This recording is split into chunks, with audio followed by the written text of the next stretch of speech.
Hey guys, what's going on? It's me, Tasha, and I'm back to give you guys another recap of BET Sunday Best Season 10. We're down to our top 9, and things are starting to get a little heavy, alright? But before we get into our recap, you guys know our church announcements. I want you guys to like this video, comment, and subscribe down below. Also follow me on social media, my Instagram and my Twitter at It's Me Tasha, alright? Share this video with your friends and family on all of your social media platforms and let me know how you guys are feeling right now. Did your fave go home or did your fave make it to the top 8? Well, nope. We're at double elimination, so we're down to our top 7. All right, so let's go ahead and get into this recap. You guys know I got my notes off to the side, so if you see me looking over there, that's what that is. This is our virtual platform. Corona has come through and has just kind of wiped everything out, okay? But no worries, BT has been doing their thing with the whole virtual platform, all right? So I wasn't too worried about how things were going to look. I was just missing the whole live band and, you know, the background singers with them and actually having audience participation and seeing how others are reacting to our contestants, all right?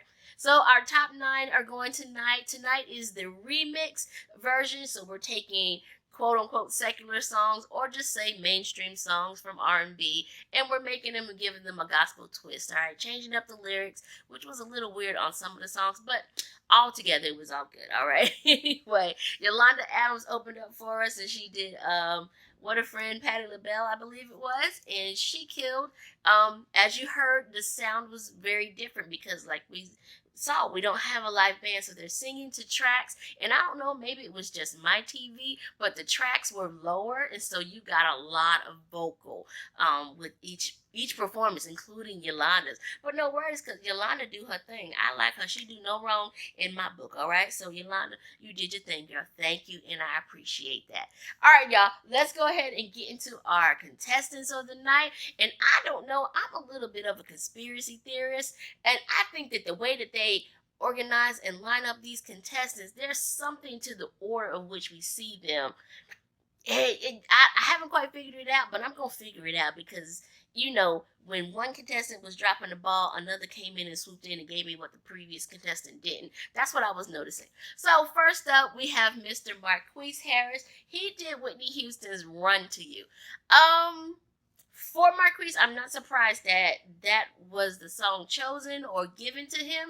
I don't know if the contestants are choosing their own songs or if, you know, producers are giving them a list and they're saying, out of these songs, we think you should pick one of these.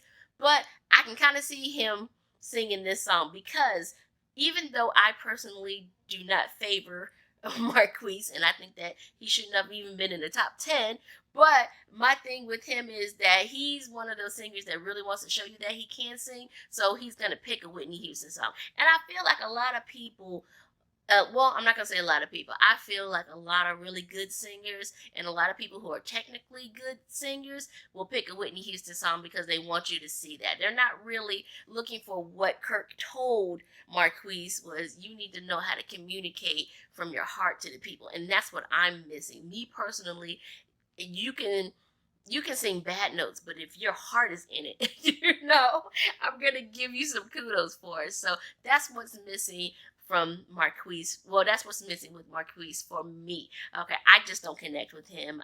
He just kind of he's just there singing. And yes, he does sound good, but it doesn't go any further than that. It's just it's a flat surface for me when it comes to Marquis. So that's really what I'm missing. And I didn't notice that until Kirk had said something about that. And I was like, that's what it is. I'm missing a connection with him. He does not draw me in. It's just, if he was singing on the corner, you sound good, I would throw $1 into your bucket and keep it moving. That's it. All right. Next up was Nayeli Coffee. She did Best Part. And yes, that she drew me in. So where I lacked from Marquis's performance, Nayeli came in and captured me, okay? Her vocals, her presence, her performance all captured me. I loved it. She sounds good. That was a good song choice for her. I can see her in that genre. I can see her in that style of singing, whether she chooses to do gospel or R&B. I feel that she's good for it. I love her voice, and I just love that she loves herself, and I agree with Jonathan. If she gets more into who she is and show us who Nayeli is, oh man, she's going to be amazing. I love her. All right, next up we have Mr. Pastor Buster. All right, Pastor Buster came out and he did "How Deep Is Your Love" by the Bee Gees, and I totally agree with everything that the judges said. On this, I liked it, but there was something that wasn't quite there. He didn't quite fit in the groove of the song. The song, when I hear other people sing it too, they still get the smoothness, with the vocal performance that originally the Bee Gees had with it. And then, we hear it through PJ Morton and Yeba. Their smoothness kind of just fit into that. And, Pastor Buster, he's a little girthy for me. He's that he real powerful, and I think he was too forward in the song. Now I don't know if it's because the backing tracks you could barely hear them in some of the performances, and you were getting a lot of vocal, and maybe that was what it was. But I was kind of surprised, because he did really really good last week, and he kind of fell a little bit this week to me. So I agree with the judges on that. Pastor Buster didn't quite catch that, okay? Next coming up was Ashlyn Cole, and she did "No More Rain" by Angie Stone, and just continue to show that she's amazing. She is. I was grooving with her, to me, she did, following what Pastor Buster, he didn't quite fit into the groove of his song. It wasn't a cohesive fit. For Ashley, it was a cohesive fit. She fit in the song and she made it her own. She was genuine. From the middle of the song all the way to the end, she grooved and I loved it. She did a great job. Next up was Raquel, and she did "Angel of Mine" by Miss Monica. I love that song, and Raquel messed it up. I'm sorry. I don't know. It was total disconnect. It seemed like it was a karaoke performance. Yeah, that's how I feel. Like you just out with your girls and you having fun and you decide, hey, let's go sing karaoke. They have "Angel of Mine" by Monica. I'm gonna sing that song, and that's what it was for me. But you know what? I will give Kay this. She says, where I lack in vocal abilities and vocal performances and all this stuff, you gonna see my outfits and these blouses are on point, okay? I love her and I love her ruffles, okay? So that she gets 2 points for the ruffle blouses, but it's not enough for the Sunday best, if you feel me, all right? Next up after that was my girl Nicole Gregory. Nicole Gregory did "Just the Way You Are," Bruno Mars, and this one was shaky. I think, come on, Nicole. Now I'm gunning for you, Nicole, and it was a little shaky. You know what I'm saying? What did I write down? I said it had some moments. She did a high note, and I was like, no, that you should have just stayed right here. And I don't know, in her mentoring session with Kirk, she mentioned, and he also mentioned her about her getting in her head, and I felt that may have been what it was. At least that's what I'm going to put the blame on. She was in her head, and maybe she felt that there were parts where she was like, I shouldn't have did that, and she just kind of, everything is going crazy in there, and it didn't fall apart, but I don't think it could have been as good as it should have been. All right. That's with Nicole. Next up was my girl Stephanie Summers. Now, Stephanie came out and she did Maxwell's Ascension. And so when I heard Ascension, I was like, wait a minute, hold on now. Now, hold on. I kind of only want to hear Maxwell sing this song because this song grooves. So I was interested to see how you're going to flip this into a gospel thing. Listen, Miss Summers did her thing. No problem. She bodied it. She did what Nicole failed to do. Like that's why I say there's something up with the way that they put these contestants, lined them up the way that they did, because where Nicole kind of dropped the ball, Stephanie came back and picked it up. So it was a great performance for me. Probably one of the, I ain't gonna say it was the best. This is second best. We're getting ready to get to the best one. All right, after that, Jada Spikes came back. She did "Never Gonna Let You Go" by Faith Evans. Sounded really good. I enjoyed it, and I agree with the judges. I also wrote down that I want her to focus on communication. And so they said with her eyes, making sure that she's communicating and doing the storytelling. I want her to do that too. And I also want her to not waste seconds in the song. She did this last week with Waymaker, where she kind of drops out from singing the lead and all you hear is background, and then she kind of comes in with something, either an ad lib or another part of a chorus or a verse. Stop wasting those seconds. Those few seconds can determine whether this is going to be a good or a bad performance. And so I don't want her to waste those seconds, because it's a little awkward for me. I'm grooving and I'm there with her, and then all of a sudden she goes silent and I'm waiting. So Jada, don't waste those seconds, okay? And then finally, closing out the night, Jamal Roberts. First of all, we're going to say that our condolences to Jamal in the passing of his mother during this. My heart is just a little bit more sensitive to Black men during these times. So, peace and blessings and prayers for Jamal. Jamal did Forever My Lady by Jodeci. Jamal bodied that, y'all. The best. I want to give him the best performance of the night. And the reason why I'm doing that, because I also think Jamal's going to win.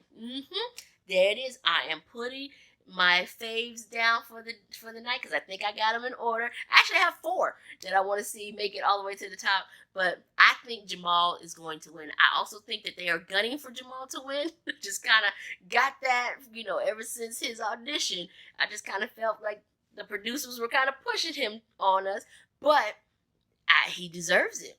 Jamal is killing. I don't know what happened last year to now. The growth is amazing. Jamal did his thing. All right.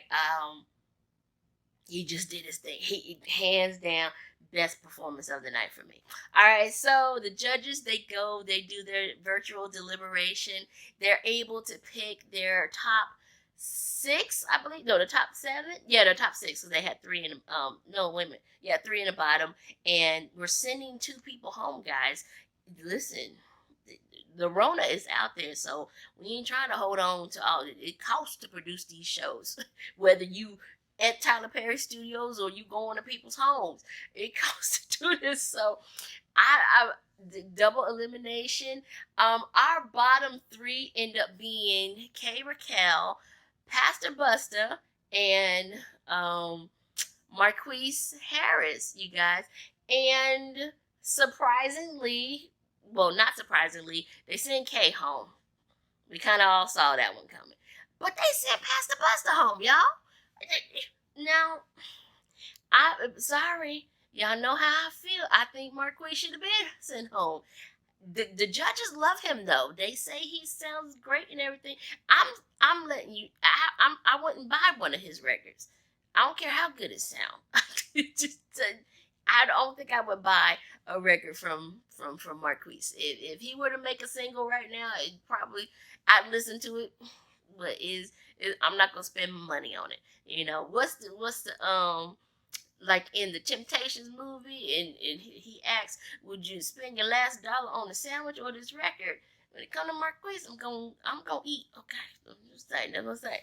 I think Pastor Buster should have been given another shot.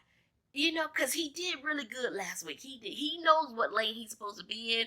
It just kind of got away from him this one time.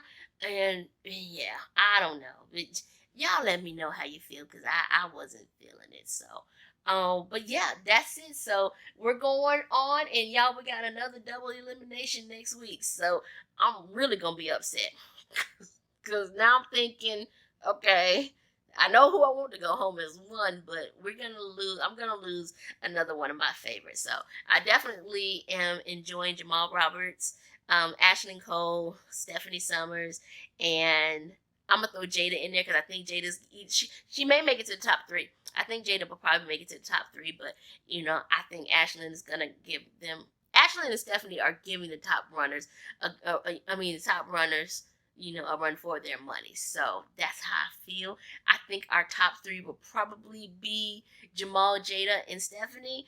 Ashley, she may or may not. I don't know, because you never know. You may have one night where you get a wrong song choice and it kind of just knocks you down. You never know. But anyway, I enjoyed this episode. It was good. You guys, let me know down below in the comments how you felt.